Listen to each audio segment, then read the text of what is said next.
Film की शुरुआत होती है एरिक से, जो एक सुनसान आइलैंड पर अकेला आया था। एक लंबी ड्राइव के बाद वो एक कार के पास आकर रुकता है, जिसके बारे में पता चलता है कि ये कार उसी की दोस्त की थी।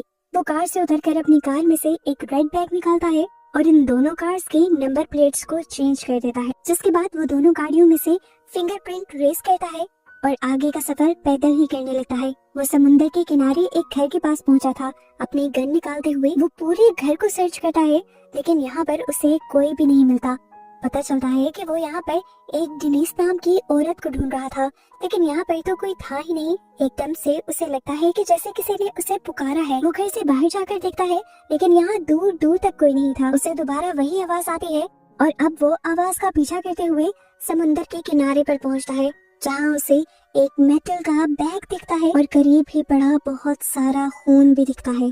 खून देखकर एक मर्तबा के लिए तो एरिक घबरा गया। उसे पास ही एक औरत का ब्रेसलेट भी दिख गया। कुछ तो उसे समझ आ रही थी कि ये सब डिनीस का हो सकता है, पर उसे कुछ कंफर्म नहीं था। इसीलिए वो पास पड़ी एक बकेट उठाकर सब कुछ क्लियर कर देता है और बकेट को भी समुद्र में फेंक देता है। तभी उसे दोबारा किसी के पुकारने की आवाज आती है। ये मैट था, डिनीस का बेटा और एरिक का पार्टनर, जो अपनी मॉम के बारे में पूछने लगा था। एरिक उसे बताता है कि मैंने तो उसे यहाँ आते देखा ही नहीं। इतने में ये लोग घर पहुँचते हैं तो देखते हैं कि पॉल भी यहाँ आ गया था। ये उनका चौथा साथी था। असल में मैं बताती हूँ यहाँ चल क्या रहा था। ये लोग $40 मिलियन की एक पेंटिंग चुरा कर लाए थे, जिसके बाद उनका प्लान था कि ये लोग इस घर में स्टे करेंगे और उसके बाद मुल्क छोड़कर चले जाएंगे। सबसे पहले आना था यहाँ पर डिनीस को, जिसके पास वो पेंटिंग थी, और अब तो वो यहाँ पर थी भी नहीं। इन लोगों को लगता है कि जरूर एरिक ने डिनीस को मार दिया होगा, क्योंकि जो पेंटिंग डिनीस के पास होनी चाहिए थी वो इस टाइम एरिक के पास थी, और जाहिर सी बात है डिनीस को मारकर उसका हिस्सा भी तो बढ़ जाता। खैर पॉल और मैट अपना ये खदशा एरिक को नहीं बताते। वो एरिक से कहते हैं, हम एक दिन यहाँ पर डिनीस के आने का इंतजार करेंगे और अगर वो ना आई तो फिर यहाँ से चले जाएंगे। इतने में एरिक इन सबके फोन्स लेकर उसे रेड बैग में डाल देता है, जो उसके पास पहले थे, और उसे समुद्र के बीचों बीच गिराता है। अभी एरिक वापस लौटा भी नहीं था कि उसे समुद्र से अजीब आवाज आने लगी। ये आवाज इतनी तेज थी कि मैट और पॉल को भी साफ सुनाई दे रही थी, और अजीब बात इस आवाज में ये थी कि इस आवाज ने इन तीनों को ही हिप्नोटाइज कर लिया था, और ये तीनों ही ज़ॉम्बीज़ जैसी चाल चलते हुए उस समुद्र तक चले जाते हैं। और जब इन्हें होश आता है तो ये तीनों खुद भी नहीं जान पाते कि ये लोग यहाँ पर आए क्यों थे। ये लोग घर वापस आ जाते हैं और सोचते हैं कि ये सब जरूर थकावट की वजह से हुआ होगा। ये लोग सोने का डिसाइड करते हैं, पर मैट अभी भी अपनी मॉम के लिए परेशान था।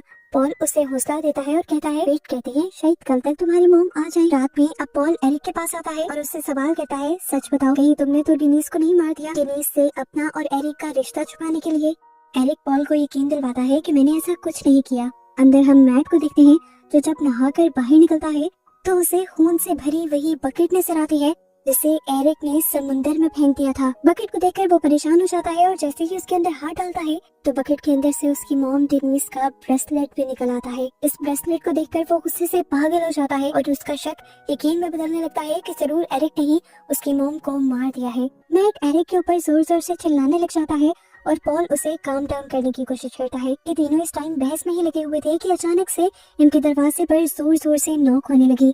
दरवाजा इन्होंने खोल कर देखा, वहाँ पर एक लड़की थी, काफी घबराई हुई सी, जो उनसे मदद मांग रही थी। एरिक और पॉल उस लड़की की मदद करने के लिए यहाँ से भाग जाते हैं, जबकि मैट उस खून की बाल्टी को देखता रहता है और सोचता रहता है कि आखिर इस बाल्टी को यहाँ पर रखा किसने होगा।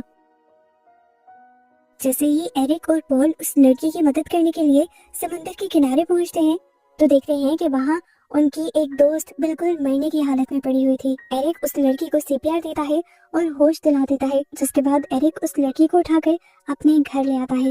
एरिक इन तीनों से सवाल करता है कि आप लोग यहाँ पर कैसे? वो लड़कियाँ बताती हैं कि हमारी बोट का एक्सीडेंट हो गया था और हम तैरते तैरते यहाँ तक पहुँचे हैं। ये लोग जब इन तीनों से नाम पूछते हैं तो ये तीनों अपनी परियों जैसे नाम बताती हैं, और ये नाम सुनकर ये लोग हंसते भी हैं और कहते हैं, अरे वाह, बिल्कुल कहानियों के कैरेक्टर वाले नाम हैं आप लोगों के तो। अब वो लड़कियां इन तीनों से इनके बारे में पूछती हैं तो ये लोग अपनी पहचान छुपाने के लिए झूठी कहानियां बना देते हैं। वो लड़कियां पूछती हैं, तो आप लोग यहाँ पर क्यों आए? एरिक कहता है कि हम यहाँ पर बैचलर्स पार्टी मनाने के लिए आए हैं। अब लड़कियां इनसे इनका फोन मांगती हैं ताकि वो मदद के लिए किसी को बुला सके, लेकिन फोन तो इन्होंने पहले ही समुद्र में फेंक दिए थे। तो एरिक यहाँ पर एक और झूठ बोल देता है और कहता है कि हमने एक रूल बनाया था कि हम इस पार्टी में फोन नहीं लाएंगे। अब लड़कियों को ये बात अजीब लग रही थी, इसीलिए मैट उनसे कहता है, हम सुबह होते ही आप लोगों को कंट्री साइड पर छोड़ देंगे, जहाँ से कोई आपकी मदद भी कर देगा और आपको वहाँ पर फोन भी मिल जाएगा। अब एक लड़की को वॉशरूम जाना था। पॉल उस लड़की को वॉशरूम का रास्ता दिखाता है और साथ ही वो पेंटिंग ट्यूब जो उन्होंने चुराई थी चुपके से वो उठाकर बेड के नीचे छुपा देता है।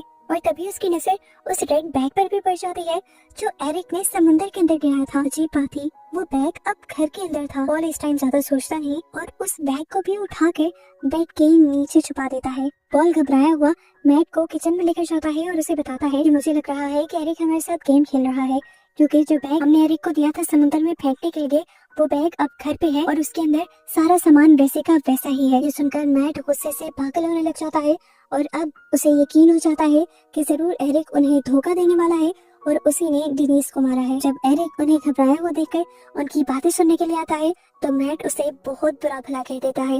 एरिक बात को संभालते हुए कहता है, अपने इमोशंस पर काबू रखो, हमें किसी तरह बस ये रात को सारनी है। सुबह होते ही हम इन लड़कियों को अपनी ही कार की चाबी दे देंगे और यहाँ से निकल जाएंगे। ये तीनों भी अब उन तीनों लड़कियों के पास ही आ जाते हैं और वो लड़कियां इनसे गेम खेलने को कहती है, जिस गेम में इन्हें आपस में एक दूसरे के बारे में जानना था।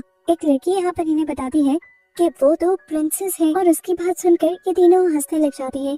दूसरी लड़की इन्हें बताती है कि वो कुंग-फू चैंपियन है और अपने आप को जाहिर करने के लिए वो यहाँ पर एरिक को पलटा कर चेयर पे भी गिरा देती है। ऐसे ही गेम खेलते खेलते इन लोगों की दोस्ती बढ़ने लग जाती है। इतने में ही लाइट भी चली जाती है। एरिक जब लाइट को ठीक करने के लिए बाहर निकलता है तो एक लड़की उसके पीछे ही आ जाती है। ये लोग एक दूसरे से अट्रैक्ट होने लगे थे और इसी सब के दौरान दोबारा इन्हें समुंदर में से वैसी ही आवाज सुनाई देती है जैसे इन्होंने दोपहर में भी सुनी थी, जो आवाज इनको हिप्नोटाइज कर रही थी। वो लड़की एरिक की ऐसी हिप्नोटाइज हुई हालत को देखकर परेशान हो जाती है और उसे होश दिलाने की कोशिश करती है, पर एरिक को होश नहीं आता। वो तो समुंदर की तरफ अब जाने लगे थे। अभी वो आधे रास्ते में पहुंचे ही थे कि उन्हें होश आ गया और उन्होंने क्या देखा कि समुंदर के किनारे पर बहुत सारा खून और इंसानी जिस्म के ऑर्गन्स पड़े हैं। ये देखकर वो तीनों ही डर जाते हैं और वो लड़की जो एरिक के साथ थी वो एरिक की पॉकेट से गन निकाल कर एरिक के ऊपर तान देती है और पूछते हैं, बताओ तुमने मेरी दोस्त के साथ क्या किया। समझ तो इन्हें भी कुछ नहीं आ रही थी। एरिक बताने की कोशिश करता है कि उसने दोपहर में भी ऐसे ही बहुत से निशान इस समुद्र के आसपास देखे थे। जरूर यहाँ पर कुछ बुरा हो रहा है, हमें लड़ने के बजाय अपने दोस्तों को ढूंढना चाहिए। असल में यहाँ से मैट और उसके साथ जो लड़की थी वो गायब हो चुकी थी। इससे पहले कि ये लोग कुछ और कहते, समुद्र में से दोबारा वो आवाज आने लगती है जो इन्हें हिप्नोटाइज कर देती है। मुश्किल से ये अपने आप को होश में रखते हैं और पॉल एरिक से कहता है कि हमें घर वापस जाकर कानों के अंदर कुछ लगा कर आना चाहिए ताकि ये आवाज हमें तंग ना करे और हम अपने साथियों को भी ढूंढ ले। जब ये लोग घर पहुंचे तो उन्होंने देखा कि वो लड़की पहले से ही घर में थी और मैप ढूंढने की कोशिश कर रही थी।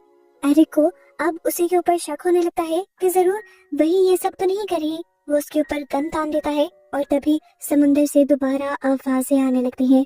एरिक हिप्नोटाइज होने लगता है और वो लड़की इस सब का फायदा उठाते हुए एरिक के सीने के अंदर चाकू स्टैब कर देती है। कुछ देर बाद एरिक को जब होश आया तो उसने देखा कि उसे पॉल संभाल रहा था। पॉल उसे वॉशरूम में लेकर गया और टॉयलेट पेपर को गीला करते हुए उसने एरिक के कान में डाल दिए ताकि एरिक को कोई आवाज सुनाई ना दे। एरिक अब मैट को ढूंढने के लिए बाहर चला जाता है, लेकिन यहाँ पर काफी अंधेरा था। ऐसे में एरिक का पाँव किसी फ्लैशी चीज से टकराता है और वो भी यहाँ पर स्लिप हो जाता है और उसके स्लिप होते ही कोई ना दिखने वाली चीज, कोई पावर उसे खींचते हुए समुंदर के अंदर ले जाती है और डुबा देती है। पॉल ने दूर से हल्का फुल्का सा ये नजारा देखा था। अब उसके साथ ये सब ना हो जाए इसके लिए वो अपनी पेंटिंग लेता है और अपने आप को घर के पिलर के साथ अच्छी तरह रस्सियों से बांध देता है ताकि वो आवाजें इसे अपनी तरफ अट्रैक्ट न कर सके।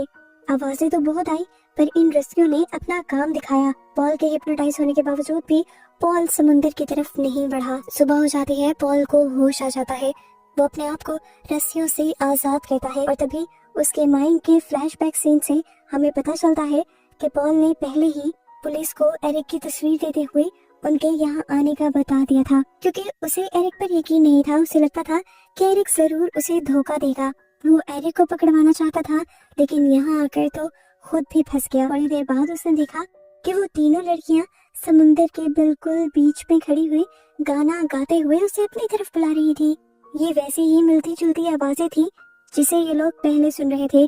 पॉल भी हिप्नोटाइज हुआ उस तरफ बढ़ने लग जाता है और आखिर वो लड़कियां उसे एकदम से पानी के अंदर खींच लेती हैं। पानी के अंदर देखने को मिला कि ये लड़कियां आम लड़कियां नहीं थी, असल में ये मरमेड्स थी जो लोगों को इस तरह ट्रैक करके यहाँ डुबा दिया करती थी। अगले सीन में हम डेनिस को उसी समुद्र के किनारे बैठा हुआ देखते हैं। उसका पाँव इस टाइम बहुत ज्यादा जख्मी था, ऐसा लग रहा था कि जैसे उस पर किसी ने हमला किया हो, लेकिन वो फिर भी बच गई थी। वो अपने ही कपड़े फाड़ते हुए अपने जख्म को बांध लेती है और जब इस घर में आती है तो देखती है कि इस घर में तो कोई भी नहीं था, उसका कोई साथ ही नहीं था, और जिस पेंटिंग को वो इतनी मेहनत से चुरा कर लाए थे वो पेंटिंग यहाँ दीवार पर लगी हुई थी। एकदम से दोबारा कोई ना दिखने वाली चीज आकर डेनिस को भी खींचते हुए समुद्र के अंदर ले जाती है और डुबा देती है। मूवी के पोस्ट क्रेडिट सीन में हमें उस पेंटिंग को दिखाया जाता है जो असल में मरमेड्स की ही पेंटिंग थी।